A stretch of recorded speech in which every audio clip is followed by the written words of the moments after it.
Hi, so this video is all about induction methods, and I guess the first place to start is what do we understand by induction By methods, induction methods. and why do we need them? Well, I'm not sure if you do need inductions, but I think you get a lot further on if you do have inductions. Initially, I didn't use them because I didn't know about them, but then once I was taught about them by the guides, I started to realise how important they were. I'll give you an example. Some people, before they go to work, they have a shower, they have breakfast, they're setting themselves up for the day, they may even meditate. So that would be classed as an induction method to go to work. So their routine. It is their That's what routine. we're talking about. So with induction methods, though, they're much more. They can be much more influential and advanced. And so with an induction method, it could be that you put on something around your neck to indicate to your guide or to the spirit people that you're going to be working now. You may also sit in a specific type of lighting, and you may sit specifically in an area of the house as well. So it may be that you set up a chair with some music and some lighting, and every time you go and sit there, then what happens is that you're showing your guides that this is your induction methodology. So if you put something on, then go and sit over where you would sit for your contact, you're using what's classed as your induction method. So do you have any induction methods? I do. I either hold or wear a certain crystal when I want to speak to a particular guide. I will sit in a certain place, but I'll also be very mindful of when I'm eating, what I'm eating, what time I'm eating, to ensure that I'm not sitting on a full stomach. Whereas I know you're the exact opposite. Yeah. You like a full tummy when you're sitting. Yeah, bring on the pizza. You wish. But yeah, the lighting is very important. The space is important. Back in the early days of my development, I would always play the same piece of music as well. So my whole day would be geared around a 30-minute appointment with my spirit team, my guide. That's what I would base my entire day on, because I would do that every day.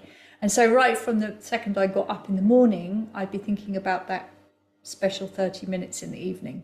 And everything I did during the day would allow me to be able to get those 30 minutes, because of course life is super busy, work, kids, etc., and it all takes away from my time. So the moment I got up, I'd be planning my day with absolute precision to make sure I got those 30 minutes. And the very last thing I would do would go into a certain room, I'd shut the door, I'd pull the curtains, I'd play a piece of music, I'd sit in the same space.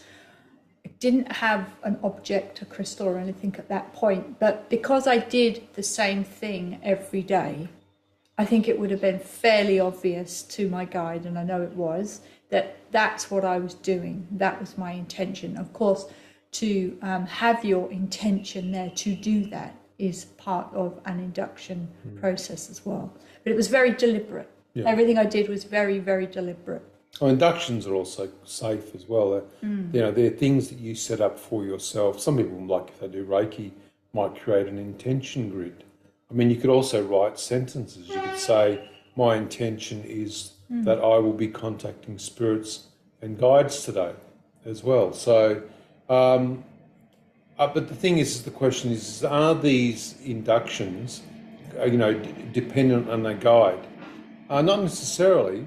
It could be that the guides get to a point where they no longer need them, or it could be, depending on whether you're developing as a trance medium, whether you will always need those induction methods as well.